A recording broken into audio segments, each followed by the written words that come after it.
तो चलिए बढ़ते हैं आज की कहानी की ओर। आज की कहानी हमारे साथ इंस्टाग्राम पर शेयर की है फयाज जी ने, जो झारखंड के रामगढ़ जिले के निवासी हैं। फयाज जी बताते हैं कि आज से तकरीबन 4 महीने पहले की बात है, जब हम टाटा से माल लेकर वापस रामगढ़ आ रहे थे, जो रास्ते में बस्ती वाले रोड पर पड़ता है और साथ ही जंगलों से भी घिरा हुआ है।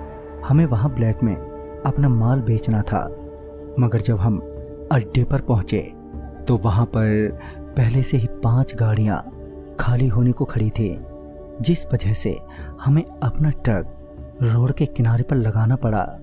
चूँकि हमें पता था कि हमारी बारी आते आते कम से कम 1 घंटे का वक्त तो लग ही जाएगा, लिहाजा हम चारों ड्राइवरों ने अपने अपने ट्रक की इंडिकेटर ऑन करके अपनी गाड़ियों में लेट गए।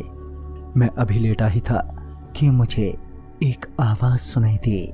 फिर जब मैंने ट्रक की खिड़की की तरफ देखा तो ऐसा लगा कि बाहर कोई है।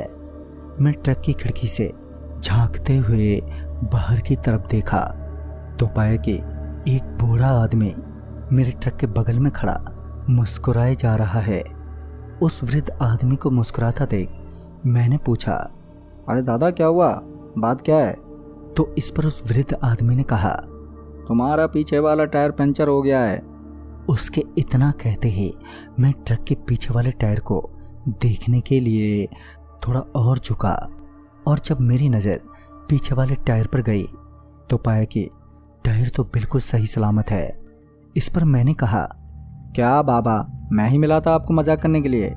और ये कहते हुए जब मैंने वापस उस वृद्ध आदमी की तरफ अपना चेहरा घुमाया तो पाया कि अब वो वहाँ पर नहीं है। मैंने आसपास भी देखा, मगर अब वो कहीं नहीं दिखाई दे रहा था। फिर तकरीबन रात के 1:30 बजे तक हम चारों ने अपना माल बेचा और ट्रक खाली करके वहाँ से निकल गए। अभी मैं 2 किलोमीटर ही आया था कि मेरी नज़र रोड क्रॉस करते हुए उसी बूढ़े आदमी पर गई, जो अभी भी मेरी ओर देखते हुए मुस्कुराए जा रहा था। तभी ट्रक के पीछे से बड़ी तेज आवाज़ आई, और जब मैंने साइड मिरर में देखा तो पाया कि ट्रक की पिछली टायर से धुआं निकल रहा है।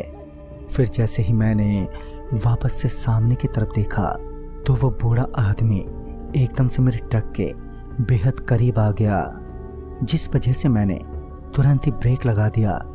गाड़ी के रुकते ही वो बूढ़ा आदमी भी कहीं गायब सा हो गया था। अब मुझे थोड़ी घबराहट सी होने लगी थी। मैंने तुरंत ही ट्रक रीस्टार्ट करने की कोशिश की, मगर ट्रक अब स्टार्ट ही नहीं हो रही थी। मैंने विकास को फ़ोन लगाया और विकास के फ़ोन उठाते ही मैंने कहा, अरे यार कहाँ है तू, मेरी गाड़ी अचानक से ही बंद पड़ गई है।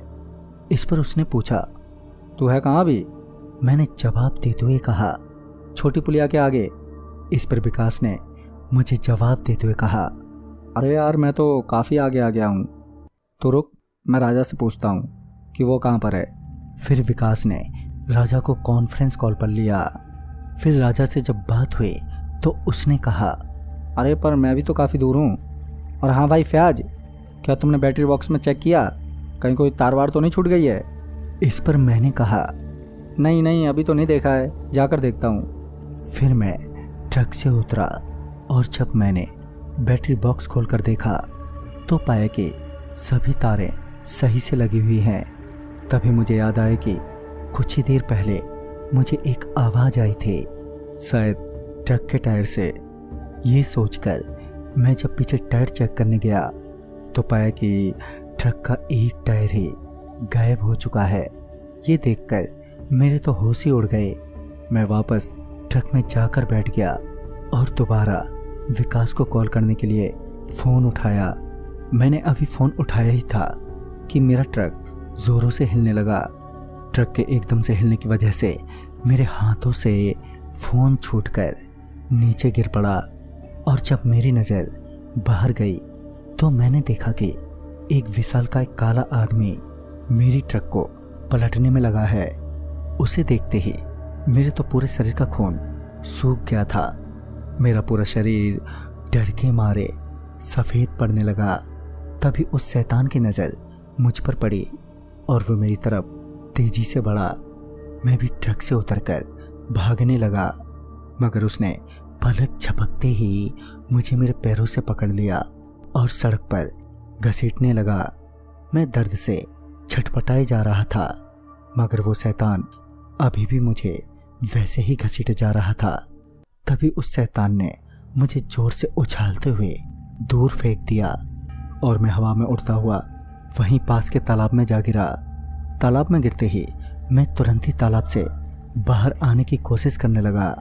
तभी मेरी नज़र उसी बूढ़े आदमी पर गई जो तालाब के बाहर खड़ा मुझे देखकर हंसे जा रहा था।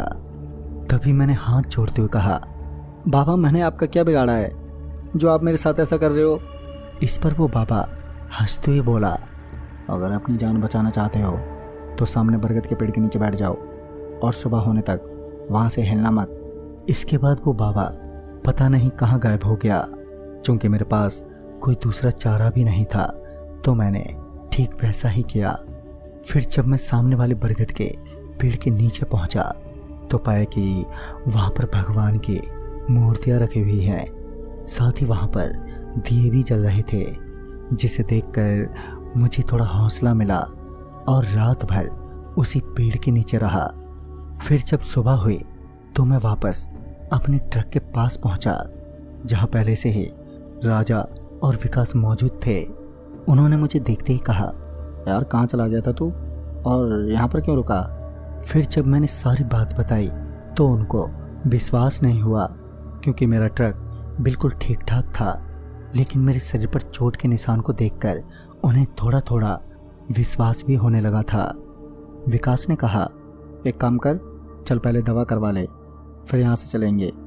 फिर हमने वहीं के बस्ती के एक मेडिकल शॉप से दवाई ली और फिर जब बातों बातों में उसे सारी बात बताई तो उन्होंने बताया कि वो तो अच्छा था कि तुम्हें पुजारी बाबा मिल गए, वरना तुम उस शैतान के हाथों मारे जाते जैसे कि दूसरे लोग मरे हैं। दरअसल वो बाबा एक पुजारी थे और एक बार एक चोर ने उनका कत्ल कर दिया था और उन्हें लूट कर भाग गया, मगर वो उसी रात एक बस के नीचे आ गया था और वो चोर मर गया।